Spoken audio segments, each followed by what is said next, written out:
Right, నమస్తే, welcome to Andhraprabha. గడిచిన 23 ఏళ్లుగా ఆమె ఒంటరి పోరాటం చేస్తుంది. మరొక మాటలో న్యాయ పోరాటం చేస్తోంది. తన బిడ్డకు జరిగిన అన్యాయం ఏదైతే ఉందో ఆ అన్యాయానికి మరి నిందితులను మరి దాని చేసిన అంటే ఆ విధంగా గురి చేసిన వారిని చట్టపరంగా శిక్షించండి అంటూ కూడా 23 ఏళ్ల నుంచి అవిశ్రాంతంగా పనిచేస్తుంది, అవిశ్రాంతంగా న్యాయ పోరాటం చేస్తుంది. మరి నాంపల్లి కోర్టు నుంచి హైకోర్టుకు, హైకోర్టు నుంచి సుప్రీంకోర్టుకు వెళ్ళడం జరిగింది. సుప్రీంకోర్టులో కూడా 2 సార్లు హీరింగ్కి వచ్చిన పరిస్థితి. ఇప్పుడు ఈ నెలలోని 19వ తారీఖున మరి సుప్రీంకోర్టు ఆ తీర్పును తీర్పుగా మరి రిజర్వ్ చేసిన క్రమం. కేసు కోర్టులో ఉంది కాబట్టి, రిజర్వ్లో ఉంది కాబట్టి దాని మీద మనం టచ్ చేయట్లేదు. కానీ మరి న్యాయ పోరాటం ఏ విధంగా కొనసాగింది, ఏ విధంగా చేస్తున్నారు, మరి ఒకవేళ ఫలితాలు ఏ విధంగా వచ్చే అవకాశం ఉంది అంటూ కూడా మరి ఇప్పుడు మాట్లాడబోతున్నాం. మరి ఆమె మరెవరో కాదు, తెలుగు వెండితెరకు ఆమె ఇప్పటికీ గుర్తు ఉంది. ఆమె యొక్క గుర్తులు, ఆమె యొక్క పాటలు, ఆమె యొక్క మాటలు అన్ని సినిమాల రూపంలో కూడా ఇప్పటికీ మనం అందరం చూసుకుంటున్నాం. సో అదే తన జ్ఞాపకాలుగా ఉంచుకొని న్యాయ పోరాటం చేస్తున్నారు వారి మరి అమ్మగారు సరోజిని దేవి గారు. ముందుగా మనం వారిని పరిచయం చేసుకునే కార్యక్రమానికి శ్రీకారం చుడదాం. సో నమస్తే అమ్మా, వెల్కమ్ టు ది షోమా. నమస్తే సార్. అంటే మెడికల్ లీగల్ కేసులలో అదే విధంగా చేస్తారా అని మీరు అడగాలి కదా? అడిగినాను సార్. అడుగుతా మోషన్ చేసింది, స్మెల్ వస్తుంది, అందుకనే వేసేసినాం. ఓకే అంటే కదా సార్, చిన్న తల్లినేమో కన్న తల్లులము, కన్న తర్వాత కూడా చాలా మోషన్ చేస్తారు పిల్లలు, పెంచుకుంటాం అట్లని చెప్పేసి పిల్లలు చేస్తున్నా అని చెప్పి పిల్లల్ని బయట పడేయం మేము.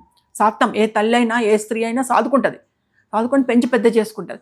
నా బిడ్డది నాకేమే మోషన్ సార్, మీరు కవర్లో పెట్టి ప్యాక్ చేసి నాకు ఇబ్బంది ఉంటుంది, మీరు అట్లట్టే చేస్తారు అని అన్నాను. అంటే లేదు ఆ రోజు మా వర్కర్స్ ఉంటారు కదా, వర్కర్స్ తీసి పక్కన పెడితే తీసుకుపోయి డస్ట్బిన్లో వేశారు.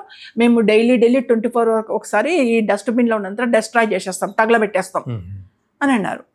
అంటే సార్ మోషన్ అయింది, తగలబెట్టాం. పైన దాంట్లో మోషన్ కాదు కదా సార్, లాల్చీలో మోషన్, అదన్నీ ఇవ్వాలి కదా సార్ అంటే లేదు, అన్ని తీసుకుపోయిండ్రు, అన్ని తగలబెట్టేసి. అంటే అక్కడ ఏమైపోయిందంటే అది ఆ డ్రెస్ కనుక నాకు ఇస్తే సాక్ష్యం దొరుకుతుంది, రేప్ చేసిండే కదా సార్, సాక్ష్యం దొరుకుతుంది, అందుకని దాన్ని తగలబెట్టేసినాం. అది ఇవ్వలేదు. కానీ ఒక 2 days తర్వాత 5th డేకో 6th డేకో మాత్రం ప్రత్యూష చెప్పులని మంచిగా ఒక మక్బల్ బట్టలాగా బాగా చుట్టేసి మంచిగా కవర్ కట్టేసి దానికి మంచిగా బ్యాండేజెస్ వేసేసి ఒక రాక్లో పెట్టారు. 5th డే మళ్ళీ నాకు కాల్ చేశారు, మీ పాప చెప్పులన్నీ తీసుకెళ్ళండి అని. చెప్పులనేమో మీరు మంచిగా ప్యాక్ చేసి పెడతారు, మరి డ్రెస్ని ఎందుకు పెట్టలే? పెట్టాలి కదా డ్రెస్ని కూడా, మరి డ్రెస్ని ఎందుకు పెట్టలే? కింద మోషన్ అయింది, పైది కూడా అయిపోయిందా? అవును. అప్పుడు అండ్ లోయర్స్ అనేవి ఒకరు ఖరాబ్ అయినా మిగతా డ్రెస్ ఖరాబ్ కాదు కదా, జనరల్ అందరూ తెలిసిన విషయమే. మరి అది కూడా తగలబెట్టేసినామన్న. అంటే దీన్ని బట్టే మీకు తెలవాలి సార్, నో సాక్ష్యం, నో విట్నెస్, అన్ని సాక్ష్యాలను తగలబెట్టేసారు, అన్ని సాక్ష్యాలను. ఈవెన్ పోస్ట్ మార్టంలో చేసిన ఫోటోలు ఉంటాయి కదా సార్, ఫోటోలు తీస్తారు కదా డెడ్ బాడీకి. ఇప్పుడు పోస్ట్ మార్టం అయ్యేటప్పుడు ఎవ్రీథింగ్ ఫోటోలు తీస్తారు, వీడియో తీస్తారు. నాకు వీడియో ఇవ్వలేదు, అడిగి విసిగిపోయిన ఒక్క ఫోటో ఇవ్వలేదు. పోస్ట్ మార్టం రిపోర్ట్ తల్లికి ఇవ్వచ్చు కదా సార్, ఇవ్వలేదు. ఏమనంటే మేము పోలీస్ డిపార్ట్మెంట్కి పంపాలా, మీకు ఇవ్వద్దు అంటారు, పోలీస్ వాళ్ళకే ఇవ్వాలా అంటారు, మీకు ఇవ్వద్దు అంటారు. అప్పుడు వాళ్ళ అధికారం వాళ్ళదే అంతా, పోలీసు వాళ్ళు అండర్ అధికారం ప్రవహించింది, డబ్బులు ప్రవహించినాయి అక్కడ.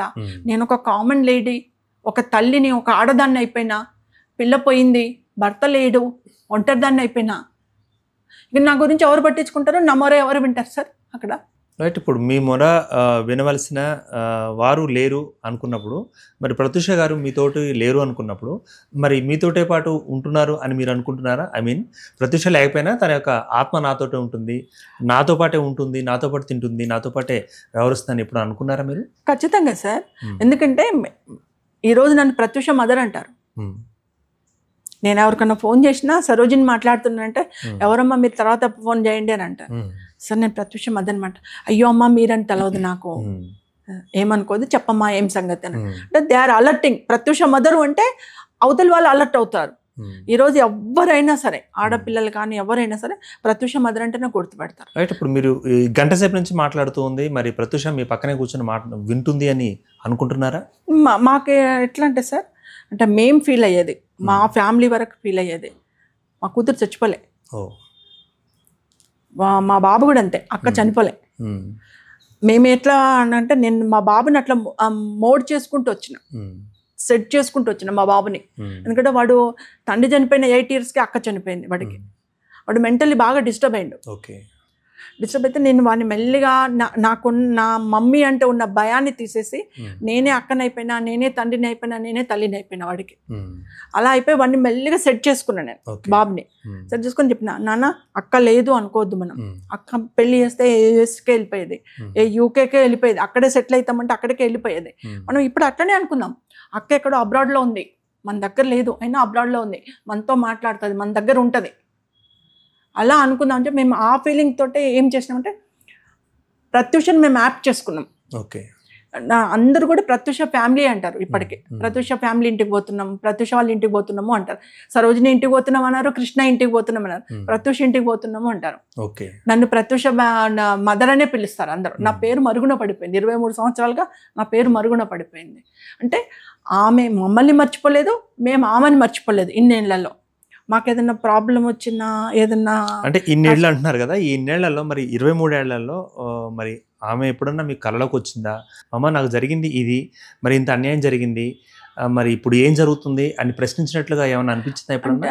అలా కాదు సార్, అంటే మాకు ఏదైనా ప్రాబ్లం వచ్చింది ఇంట్లో, కామన్ ఫ్యామిలీకి ఎప్పుడప్పుడు ఏదో ఒక ట్రబుల్స్ వస్తుంటాయి, కామన్. అది ఏదైనా ట్రబుల్ వచ్చింది, ఏదైనా బాధ వచ్చింది మాకు, లేకపోతే ఎవరో మమ్మల్ని మోసం చేసిండ్రు, ఎవరో తిట్టిండ్రు, ఎవరో ఏదో గొడవ పెట్టిండ్రు మాతోటి అన్నప్పుడు మాకు ఇంట్లో ఎట్లుంటుందంటే అలా ఏదో మూవ్ అవుతున్నట్టుగా ఉంటుంది మాకు ఆ టైంలో.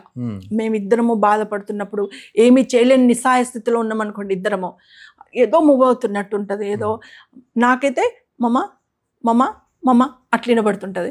ఇంకా నేను కార్లో పోతుంటే నేను నాకు తెలవక ఇదేదో చేసే వాళ్ళ దగ్గర కూడా పోయినా, నాకు ఎక్కడ బాగా నా ఒళ్ళో కూర్చున్నట్టుగా అనిపిస్తుంది, నేను కార్లో కూర్చుంటే నా మీద కూర్చున్నట్టుగా ఏదో బరువు అనిపిస్తుందండి నాకు. మాకు అలా తలుగుతుందంటే, నీ బిడ్డనే అమ్మా, మిమ్మల్ని వదలలేకపోతుంది, ఇద్దరిని మీతోటే ఉంది మీ కూతురు, దూరం చేసుకోకండి, ఇట్లా తిరగకండి ఎవరి దగ్గరికి, దూరం చేసుకోండి, ఆమె మిమ్మల్ని 24 గంటలు కాపాడుకుంటుంది, దూరం చేసుకుంటే అప్పటి నుంచి వదిలిపెట్టేసినాం మేము. ఇక వదిలిపెట్టేసి నాకు ఏదైనా బాగా ఏడుపు వచ్చేసింది అనుకోండి, ఇలా నాకంటే ఎప్పుడన్నా మా పాప బతికున్నప్పుడు మమ్మ అని చెప్పి తనకు ప్రేమ వచ్చినప్పుడు ఇట్లా కూర్చొని మెడ మీద చేసి ఇట్లా పట్టుకొని కూర్చునేది కొద్దిసేపు, అలవాటుగా. నాకు అదే అనిపించేది ఎప్పుడు ఇప్పుడు కూర్చున్నట్టుగా, మాకు ఏదో ఇంట్లో ఎవరో తిరుగుతున్నట్టుగా, మమ్మ మమ్మ అన్నట్టుగా, బెడ్ దగ్గర వచ్చి నిలబడ్డట్టుగా, అట్లా ఇప్పటికీ మాకు ఏదైనా ప్రాబ్లం ఉంటే ఫీలింగ్స్ ఉన్నాయి. అవి కామన్, అవి చెప్తే అతిశయోక్తి అనుకుంటారా, నమ్ముతారా, నమ్మలేదా కంటే మేము మాత్రం ఆ ఫీలింగ్ అనుభవిస్తున్నాం ఇప్పుడు కూడా.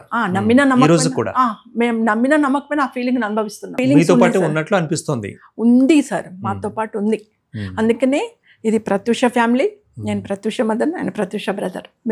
మేము ఉన్నంతకాలం మేము ఆమె పేరును మర్చిపోము, ఆమెను మర్చిపోము, ఆమె మమ్మల్ని కూడా వదలదు, మమ్మల్ని కూడా మర్చిపోదు. అది మా ఫీలింగ్స్.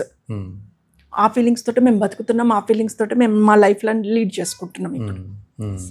కోర్టు రిజర్వ్ చేసిన తర్వాత, ఒక తీర్పు వెలువరించిన తర్వాత మనం దాని మీద కామెంట్ చేయకూడదు. సో మీకు మరి న్యాయమే జరగాలి, న్యాయం జరుగుతుందని మనం అనుకుందాం.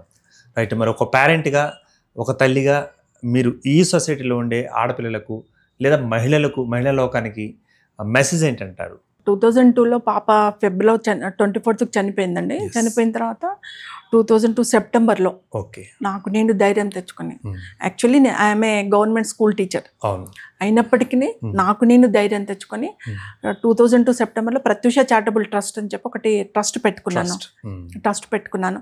ఆ ట్రస్ట్ ద్వారా ఆ రోజుల్లో నేను కామన్ ఫ్యామిలీ నాది, మా నేటివ్ భువనగిరిలోనే ఒక చిన్న రూమ్ తీసుకొని, పెంకుటిల్లు రూమ్, అక్కడే ట్రస్ట్ పెడుతున్నారు, అక్కడే పెట్టిన చిన్న పెంకుటిల్లు రూమ్ తీసుకొని, అందులో ఒక 15 మంది గర్ల్స్ తోటి, కొద్దిగా హౌస్ వైఫ్స్ గర్ల్స్ 15 మందిని తీసుకొని, ఒక 2 మిషన్లు, ఒక ట్యూటర్ని, 250 రూపాయల ట్యూటర్ని పెట్టుకొని ట్రైనింగ్ స్టార్ట్ చేసిన. మిషనరీ టైలరింగ్ స్టార్ట్ చేసిన.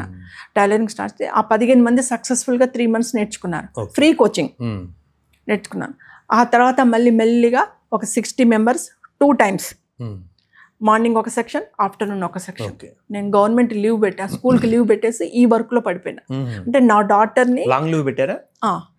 డాటర్ని 10 మందిలో చూసుకోవాలా, ఓకే. నాకు అక్కడే మనశ్శాంతి దొరుకుతుంది అని చెప్పేసి బాబును ఇక్కడ మళ్ళీ మార్నింగ్ వచ్చేసి ఈవినింగ్ డైలీ తార్నాక నుంచి అప్ అండ్ డౌన్ చేసేది నేను. బాబుని స్కూల్కి పంపించేసి అటు వెళ్ళేది. అలా నిరంతరాయంగా పని చేసుకుంటూ బ్యూటిషియన్, టైలరింగ్, మగ్గం, computers, embroidering, spoken English. Girls 10th fail అయిన వాళ్ళకి, విలేజర్స్కి ఇంగ్లీష్ రాదు, తెలుగు మీడియం స్కూల్స్ చదువుతారు, వాళ్ళకి మినిమం ఏదన్నా ఎక్కడన్నా సూపర్ మార్కెట్లలోనో లేకపోతే ఫ్రంట్ ఆఫీస్లోనో ఎక్కడంతా ఫండమెంటల్గా కంప్యూటర్స్ రావాలి, అలా స్పోకెన్ ఇంగ్లీష్ రావాలి, మినిమం ఇంగ్లీష్ రావాలని చెప్పేసి వాళ్ళకి అవి 2 కూడా పెట్టి అలా నిరంతరంగా కష్టపడుతూ కొన్ని గవర్నమెంట్ ప్రాజెక్ట్స్ తీసుకొని, కొన్ని గవర్నమెంట్ ప్రాజెక్ట్స్ త్రూ, కొన్ని మున్సిపల్ ప్రాజెక్ట్స్ తీసుకొని, మున్సిపల్ ప్రాజెక్ట్స్తో అలా మెల్లిమెల్లిగా నాకున్న నాలెడ్జ్ను డెవలప్ చేసుకొని ఆ నాలెడ్జ్ ప్రకారం ప్రాజెక్ట్స్ తీసుకుంటూ ప్రజెంట్ వరకు ఒక 50,000 మంది గర్ల్స్ వరకు నేను ట్రైనింగ్స్ ఇచ్చాను. అందులో ఇచ్చిన తర్వాత కూడా ఏంటంటే సర్టిఫికెట్స్ ఇచ్చా. ఎందుకంటే ఎవరన్నా పోయి ఎక్కడన్నా జాబ్ కావాలంటే నువ్వు ఎక్కడ నేర్చుకున్నావు అంటే నేర్చుకున్నది చూపించలేరు, అప్పటికప్పుడు అన్నీ చూపించలేం. బట్ ఇక్కడ నేర్చుకున్న ఈ ట్రస్ట్లో నేర్చుకున్నా అని చూపించుకోవడానికి నేను ట్రైన్డ్ అని చెప్పడానికి ఉంటుందని చెప్పి సర్టిఫికెట్స్ కూడా ఇచ్చా. మెసేజ్ ఏంటంటారు మరి మదర్గా? సో ఇలాంటి గర్ల్స్, ఇంతమంది గర్ల్స్ నా దగ్గర ఉన్నారు, అందరు ప్రత్యూష అక్క ట్రస్ట్కి పోతాము అంటారు. ప్రత్యూష చారిటబుల్ ట్రస్ట్, నా ప్రత్యూష అక్క ట్రస్ట్కు ప్రత్యూష వాళ్ళ అమ్మ అలా పేరు పడిపోయింది. కాబట్టి నేను ఇప్పుడున్న గర్ల్స్కి, మోస్ట్లీ అందరు గర్ల్స్కి, ఇప్పుడు సోషల్ మీడియా పెరిగిపోయింది, చూస్తున్నాం ఎంతోమంది అమ్మాయిలు మోసపోతున్నారు, అమాయకత్వంతో మోసపోతున్నారు, ఆ తెలివితో మోసపోతున్నారు, మోసం అయితే జరుగుతుంది. అండ్ నేను ఒకటే చెప్తున్నా, అమ్మాయి బయటకు వెళ్ళినప్పుడు 4 దిక్కులో చూసుకోండి ఏమవుతుంది, మనం ఎలా మూవ్ కావాలి, సొసైటీలో ఎలా ఉండాలి, కడు జాగ్రత్తతో ఉండండి అమ్మా. అంటే మాట్లాడిన కొత్త వాళ్ళు ఎవరు కలిసినా, పాత వాళ్ళు ఎవరైనా అన్ని డేగలే వస్తున్నాయి, ఎలా వేటాడాలా అని చూస్తున్నారు. ఎంతోమంది అమ్మాయిలు అన్యాయం అయిపోతున్నారు. కాబట్టి మీరందరూ కూడా జాగ్రత్తగా ఉండండి, మీ చదువుల మీద, మీ ప్రొఫెషన్ మీద కాన్సన్ట్రేట్ చేయండి, ఎంపవర్మెంట్ చేసుకోండి. అంటే ఫైనాన్షియల్ ఎంపవర్మెంట్ చేసుకోండి, ఫైనాన్షియల్ సెటిల్మెంట్ చేసుకోండి. ప్రేమలొద్దు, ఏ వద్దు, ఎక్కడైనా దగా జరుగుతుంది. 23 ఏళ్ళుగా నా కూతురు చనిపోయి నేను బాధపడుతున్నా, ఒక తల్లిగా గోస అనుభవిస్తున్నా. ఏ అమ్మాయిని చూసినా నా కూతురే కనబడుతుంది. నేను మ్యాక్సిమం సార్ పెళ్లిలకు పోను, అవాయిడ్ చేస్తా. ఎందుకు అవాయిడ్ చేస్తా అంటే అక్కడున్న పెళ్లి కూతురుని చూస్తే నా కడుపు తరుక్కుపోతుంది. ఎందుకంటే పెళ్లి చేయాల్సిన అమ్మాయిని శ్మశానానికి పంపించుకున్నా. మంచిగా నా కళ్ళు ఎదుట నా బిడ్డను పెళ్లి చేసి అత్తగారింటికి పంపించాల్సిన దాన్ని శ్మశానానికి పంపించిన. అందుకే మ్యాక్సిమం పెళ్లిలకు పోను సార్. బాధ అవుతుంటుంది నాకు. అందరు అంటారు నువ్వు ఎందుకు రావమ్మా అంటారు, బాబుని పంపిస్తా, మ్యాక్సిమం నేను అవాయిడ్ చేస్తా. నేను అదే పిల్లలకు చెప్తున్నా, ఆడపిల్లలకు చెప్తున్నా, తల్లిదండ్రులు చూసిన సంబంధం చేసుకోండి, ఫైనాన్షియల్ సెటిల్మెంట్ చేసుకొని మీ జీవితాలు బాగు చేసుకోండి. ఎందుకంటే మీకేమన్నా అయితే తల్లిదండ్రులు మిమ్మల్ని పెంచి పెద్ద చేసి ఒక లెవెల్లో నిలబెట్టిన తల్లిదండ్రులు ఏమవుతారో ఆలోచించండి, వాళ్ళ బాధ ఆలోచించండి, కుటుంబాల బాధ ఆలోచించండి. ఇప్పుడు నా కుటుంబం బాధ నేను ఉన్నంత వరకు ఉంటుంది, నా బిడ్డను మర్చిపోలేకపోతున్నా. ఏ తల్లిదండ్రులైనా అంతే, మర్చిపోలేరు. అందుకని అందరూ జాగ్రత్తగా ఉండండి అమ్మా. మనం ఎంత జాగ్రత్తగా ఉన్నా అవతల వాళ్ళు కూడా మన పట్ల అంతే ఇదిగా ఉండాలి కదా. మరి అటువంటి రాక్షసులు, మానవ మృగాలు, మరి మగ మృగాలు, మగ పురుగులు ఉన్న ఈ కాలంలో మరి ఇట్లా కూల్గా చెప్తే సరిపోతుందంటారా? వాటి గురించి ఏమంటారు? ఎక్కడ భద్రత సార్? ఏది భద్రత? ఏది న్యాయం? ఏది ఎక్కడుంది న్యాయం? నవ్వుతుంది, అన్యాయం అయిపోయింది అమ్మా అని అంటుంది. ఏది నేను తీసుకొచ్చినా న్యాయం తీసుకురాగలుగుతున్నా? పోలీస్ డిపార్ట్మెంట్, మెడికల్ డిపార్ట్మెంట్ ఏది ఎందుకు న్యాయం చేయలే? ఎవరు న్యాయం చేసిండు దానికి? అంతే సార్. ఏదో కొద్ది మందికి సార్, ఏదో కొద్ది మందికి 1 or 2 మీ గర్భశోకాన్ని మేము తగ్గించలేము, నేను అదే అందరూ మీలా కాకూడదని ఆశిద్దాం. 1 or 2 పర్సన్స్కి వాళ్ళను అక్యూజ్డ్ వాళ్ళను దోషులను చంపి షూట్ చేసి 1 or 2 ఫ్యామిలీకి సాటిస్ఫాక్షన్ చేస్తున్నారు. కానీ మిగతా వాళ్ళ సంగతి ఏంది? మాలాంటి వాళ్ళ సంగతి ఏంది? మేమేం కావాలి? మాకు న్యాయం వద్దా? మా పిల్లలకు న్యాయం వద్దా? మమ్మల్ని ఎందుకు అన్యాయం చేస్తున్నారు? ఎందుకు పట్టించుకోవట్లేదు? ఎవరు చట్టం పట్టించుకోవట్లేదు. చట్టం దగ్గరికి పోతే సాక్ష్యాలు కావాలంటున్నారు, సాక్ష్యాలు లేకుండా చేసిండ్రు. పోలీస్ డిపార్ట్మెంట్ ఏం చేసింది సార్? రైట్. ఈ 23 ఏళ్లలో 2 ఏళ్ల క్రితం మరి కొత్త ప్రభుత్వం వచ్చింది కదా, రేవంత్ గారి సర్కార్ వచ్చింది కదా, రేవంత్ గారిని కలిసారా దీని గురించి? కేసు గురించి ఏం కలవలేదు సార్, ఎందుకంటే చట్టపరంగా వెళ్ళిపోయింది కేసు, సుప్రీంకోర్టులో ఉంది. తన పని తను చూసుకోవాలి. అంటే మాకు హైకోర్టులో సెషన్ కోర్టులో ఇచ్చిన 5 ఏళ్ళు 5+2 7 years సార్. దాన్ని హైకోర్టుకి వెళ్ళేసరికి మొత్తం తగ్గించేసిండు, 2 years చేసిండు. దాని మీద మళ్ళీ నేను సుప్రీంకోర్టుకి వెళ్ళిన. ఇప్పుడు సుప్రీంకోర్టులో 4 months నుంచి ఆర్గ్యుమెంట్స్ అయినాయి, జడ్జిమెంట్ రిజర్వ్ చేసిండు. సో దాని మీద ఇప్పుడు నేను ఆధారపడింది ఆ 2 judges మీదనే సార్. రాజేష్ బిందల్ గారు, మన్మోహన్ గారు 2 judges ఉన్నారు గౌరవనీయులు, వాళ్ళ మీదనే ఆధారపడి ఉన్నాను. వాళ్ళు ఎలాంటి జడ్జిమెంట్ ఇస్తారు అన్నది మీతో పాటు నేను కూడా కొద్దిగా టెన్షన్లోనే ఉన్నాను, వెయిట్ చేస్తున్నాను. ఇక లాస్ట్కి అందరి దేవుళ్ళని నేను మొక్కేది అమ్మవారిని సార్, కనకదుర్గమ్మని. ఆ తల్లే మాకు న్యాయం చేయాలా. తర్వాత నా కూతురు, ఎందుకంటే నేను ఉంది లైవ్గా నా కూతురు నాతో ఉంది, నా పక్కన ఉంది. తను వాళ్ళ మనసులలోకి వెళ్ళాలి, ఆ 2 judges మనసులలోకి వెళ్ళాలి, తనే న్యాయం చేయించుకోవాలి. ఎందుకంటే ఒక తల్లిగా ఏది చేయాలనో 23 సంవత్సరాలు కొట్లాడి ఇప్పుడు అత్యున్నత న్యాయస్థానం సుప్రీంకోర్టులో రిజర్వ్కి పెట్టించిన, అయిపోయింది, నా పని అయిపోయింది. తను చేసుకోవాలి ఇప్పుడు. నిజంగా అన్యాయం అయిపోయింది. నా కూతురు మనసే ఆత్మనే పోవాలి, అక్కడ వాళ్ళిద్దరి ఆత్మ మనసులలో చేరాలా, న్యాయం చేయాలా. అమ్మ కనకదుర్గమ్మ విజయవాడలో ఉంది, ఆ తల్లి న్యాయం చేయాలి. నేను అదే కోరుకుంటున్నాను సార్. ఇంకొక చిన్నది, నేను గవర్నమెంట్ రాగానే కోమటిరెడ్డి వెంకటరెడ్డి గారు మాకు సినిమా ఆటోగ్రఫీ మినిస్టర్ ఇప్పుడు. సో ప్రత్యూష ఒక నటి, నేను అదే విధంగా పోయి మా కుటుంబానికి సాయం చేయండి సార్, ఎందుకంటే నల్గొండ మినిస్టర్ అయినా, మాది నల్గొండే, మా నల్గొండకు మినిస్టర్ అయినాయి. సో సినిమాటోగ్రఫీ మినిస్టర్ కూడా అయ్యారు, మాకు కన్సర్న్ ఉన్న మినిస్టర్ అయ్యాడు అని చెప్పేసి వెళ్ళా. 2-3 సార్లు వెళ్ళి కలిసా, చేద్దాము అన్నారు. పెద్ద ఇంట్రెస్ట్ చూపించలేదు సార్, కామ్ అయిపోయా. నేను అదే అడుగుతున్నాను ఇప్పుడు. ప్రస్తుతం ఉన్న ప్రభుత్వం, తెలంగాణ ప్రభుత్వం, సీఎం రేవంత్ రెడ్డి గారు ఆడపిల్లలకి మహిళలకి చాలా బాగా చేస్తున్నారు.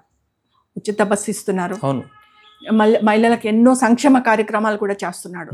మహిళలను ఒక స్టేజ్లో ఉంచాలా, వాళ్ళను గౌరవంగా వాళ్ళు చేసుకునే విధంగా ఉంచాలని చెప్పేసి చాలా తాపత్రయపడుతున్నాడు. అందులో ఇంకొకటి కళారంగం, కళాకారులకి చూసినాం ఎన్నో సంక్షేమ కార్యక్రమాలు చేస్తున్నాడు. ప్రతిదీ మేము చేస్తాము, పిల్లలకు స్కూల్ కూడా కట్టిస్తాం కళాకారులకి అని చెప్పేసి కళాకారులకు అనేక సంక్షేమ కార్యక్రమాలు చేస్తున్నాం. చాలా మంచిగా చేస్తున్నారు సార్, సంతోషం. కానీ ఒక చిన్న బాధ నాకు ఒక తల్లిగా, ఇంతమంది కళాకారులను, ఎంతోమంది తెలంగాణ కళాకారులను ఆదుకుంటున్నారు, వాళ్ళ సమస్య వాళ్ళ కష్టాన్ని పరిష్కరిస్తున్నారు.